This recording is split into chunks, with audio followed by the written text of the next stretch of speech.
നിൻ വിശുദ്ധി ഞാൻ ദർശിച്ചപ്പോ നിന്റെ സ്നേഹത്തെ ഞാൻ ആരാഞ്ഞപ്പോ സർവവും മുൻപിൽ നിഴലായി മാറിയിടുന്നു. നിൻ വിശുദ്ധി ഞാൻ ദർശിച്ചപ്പോ നിന്റെ സ്നേഹത്തെ ഞാൻ ആരാഞ്ഞപ്പോ സർവവും മുൻപിൽ നിഴലായി മാറിയിടുന്നു. സുഭാഷിതം. വെളിപ്പാട് പുസ്തകം 18-ാം അധ്യായത്തിൽ നിന്നുമാണ് ഇന്ന് നാം ചിന്തിക്കുന്നത്. അതിന്റെ 4-ാം വാക്യം വായിക്കുന്നു. വേറൊരു ശബ്ദം സ്വർഗത്തിൽ നിന്ന് പറയുന്നതായി ഞാൻ കേട്ടത്, എന്റെ ജനമായുള്ളവരെ, അവളുടെ പാപങ്ങളിൽ കൂട്ടാളികളാകാതെയും അവളുടെ ബാധകളിൽ ഓഹരിക്കാരാകാതെയും ഇരിപ്പാൻ അവളെ വിട്ടുപോരുവീൻ. And I heard another voice from heaven saying, Come out of her, my people, lest you share in her sins, and lest you receive of her plagues. മേലാൽ സംഭവിപ്പാനുള്ളതിന്റെ ദർശനങ്ങൾ യോഹന്നാൻ തുടരുന്നു. വാണിജ്യ കേന്ദ്രമായ ബാബിലോൺ നശിക്കുന്നതിന്റെ വിവരണമാണ് 18-ാം അധ്യായത്തിൽ യോഹന്നാൻ രേഖപ്പെടുത്തിയിരിക്കുന്നത്. 1-ാം വാക്യത്തിൽ ഇങ്ങനെ എഴുതിയിരിക്കുന്നു, അനന്തരം ഞാൻ വലിയ അധികാരമുള്ള മറ്റൊരു ദൂതൻ സ്വർഗത്തിൽ നിന്ന് ഇറങ്ങുന്നത് കണ്ടു. അവന്റെ തേജസ്സിനാൽ ഭൂമി പ്രകാശിച്ചു. അവൻ ഉറക്കെ വിളിച്ചു പറഞ്ഞത്, വീണുപോയി, മഹതിയാം ബാബിലോൺ വീണുപോയി. പഴയ നിയമ ചരിത്രം നാം പഠിക്കുമ്പോൾ ഇസ്രായേൽ ജീവനുള്ള ദൈവത്തെ ത്യജിച്ച് അന്യദേവന്മാരെയും വിഗ്രഹങ്ങളെയും ആരാധിക്കുകയും സേവിക്കുകയും ചെയ്തപ്പോൾ പ്രവാചക പുസ്തകങ്ങളിൽ ഇസ്രായേലിനെ വേശ്യാസ്ത്രീയോടാണ് ഉപമിച്ചിരിക്കുന്നത്. പഴയ നിയമത്തിൽ പലയിടങ്ങളിലും അത് കാണുവാൻ കഴിയും. ഇന്നും രാഷ്ട്രങ്ങളെ അഭിസംബോധന ചെയ്യുമ്പോൾ സ്ത്രീലിംഗം ഉപയോഗിക്കുന്നതായി നാം കാണുന്നു. അക്ഷരികമായി റോമാ നഗരത്തെയാണ് ബാബിലോൺ എന്ന് പറഞ്ഞിരിക്കുന്നതായും അഭിപ്രായമുണ്ട്. പ്രവാചകന്മാരുടെയും വിശുദ്ധന്മാരുടെയും ഭൂമിയിൽ വെച്ച് കൊന്നുകളഞ്ഞ എല്ലാവരുടെയും രക്തം അവളിലല്ലോ കണ്ടത് എന്ന് 24-ാം വാക്യത്തിൽ കാണുന്നു. ബാബിലോൺ എന്ന പേര് സംഘടിത വിഗ്രഹാരാധന, ദൈവദൂഷണം, ദൈവജനത്തെ പീഡിപ്പിക്കൽ എന്നിവയുമായി ബന്ധപ്പെട്ടിരിക്കുന്നു.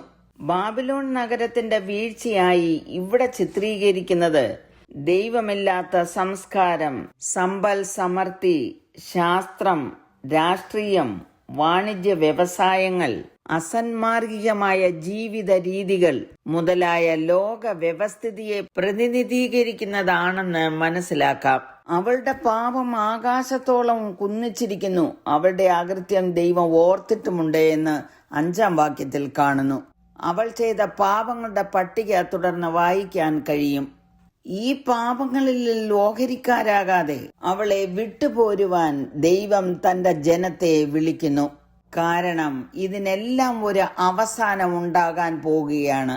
10-ാം വാക്യത്തിൽ എഴുതിയിരിക്കുന്നത്, അയ്യോ അയ്യോ മഹാനഗരമായ ബാബിലോണേ, ബലമേറിയ പട്ടണമേ, 1 മണിക്കൂർ കൊണ്ട് നിന്റെ ന്യായവിധി വന്നല്ലോ എന്ന് പറയും. പാപങ്ങളിലും അതിക്രമങ്ങളിലും ജീവിക്കുന്നവരുടെ ന്യായവിധി പെട്ടെന്ന് വരുവാൻ പോവുകയാണ്. അതിനു മുമ്പായി ദൈവത്തിങ്കിലേക്ക് തിരിയുവാനും മാനസാന്തരപ്പെടുവാനുമുള്ള അവസരം നമുക്കുണ്ട്.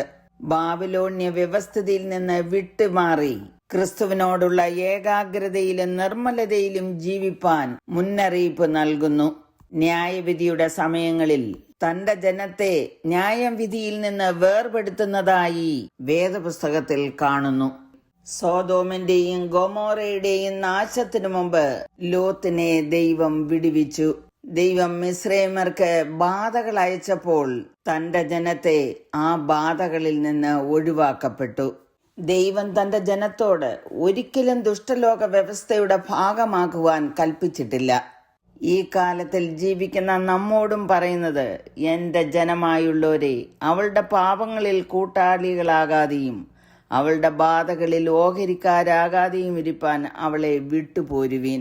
1 കൊരിന്ത്യർ 5-ാം അധ്യായത്തിന്റെ 11-ാം വാക്യത്തിൽ പൗലോസ് എഴുതിയിരിക്കുന്നത്, എന്നാൽ സഹോദരൻ എന്ന് പേർപ്പെട്ട ഒരുവൻ ദുർനടപ്പുകാരനോ അത്യാഗ്രഹിയോ വിഗ്രഹാരാധിയോ വാവിഷ്ഠാനക്കാരനോ മദ്യപനോ പിടിച്ചുപറിക്കാരനോ ആകുന്നുവെങ്കിൽ അവനോട് സംസർഗമരുത്. അങ്ങനെയുള്ളവനോട് ഭക്ഷണം പോലും കഴിക്കരുത് എന്ന് എഴുതിയിരിക്കുന്നു. വീണ്ടും 2 കൊരിന്ത്യർ 6 പൗലോസ് എഴുതിയിരിക്കുന്നത്, നിങ്ങൾ അവിശ്വാസികളോട് ഇണയില്ലാപ്പിണ കൂടരുത്. നീതിക്കും അധർമ്മത്തിനും തമ്മിൽ എന്തൊരു ചേർച്ച, വെളിച്ചത്തിന് ഇരുളോടെ എന്തൊരു കൂട്ടായ്മ, ക്രിസ്തുവിനും ബലിയാലിനും തമ്മിൽ എന്തു പൊരുത്തം, വിശ്വാസിക്ക് അവിശ്വാസിയുമായി എന്ത് ഓഹരി, ദൈവാലയത്തിന് വിഗ്രഹങ്ങളോട് എന്ത് യോഗ്യത. നാം ജീവനുള്ള ദൈവത്തിന്റെ ആലയമല്ലോ. ഞാൻ അവരിൽ വസിക്കുകയും അവരുടെ ഇടയിൽ നടക്കുകയും ചെയ്യും. ഞാൻ അവർക്ക് ദൈവവും അവർ എനിക്ക് ജനവുമാകും എന്ന് ദൈവം അരുളി ചെയ്തിരിക്കുന്നുവല്ലോ. അതുകൊണ്ട് അവരുടെ നടുവിൽ നിന്ന് പുറപ്പെട്ട് വേർപെട്ടിരിപ്പീൻ എന്ന് കർത്താവ് അരുളി ചെയ്യുന്നു. അശുദ്ധമായത് ഒന്നും തുടരുത്. എന്നാൽ ഞാൻ നിങ്ങളെ കൈക്കൊണ്ട് നിങ്ങൾക്ക് പിതാവും നിങ്ങൾ എനിക്ക് പുത്രന്മാരും പുത്രിമാരുമായിരിക്കുമെന്ന് സർവശക്തനായ കർത്താവ് അരുളി ചെയ്യുന്നു. ദൈവം തന്റെ മക്കളെ യേശു കർത്താവിന്റെ മധ്യാകാശ വരവിൽ എടുത്തതിന് ശേഷം സ്വർഗത്തിലെ സംഭവങ്ങൾ നിറപടിയായി നടക്കും. മഹതിയാം ബാബിലോൺ വീണുപോകും. ദുർഭൂതങ്ങളുടെ പാർപ്പിടവും സകല അശുദ്ധാത്മാക്കളുടെയും തടവും അശുദ്ധിയും അറപ്പുമുള്ള സകല പക്ഷികളുടെയും തടവുമായി തീരും. ആകയാൽ യേശു കർത്താവിന്റെ മധ്യാകാശ വരവിൽ എടുക്കപ്പെടുവാൻ വിശുദ്ധിയിലും വേർപാടിലും ജീവിക്കാം. God bless you all with these words.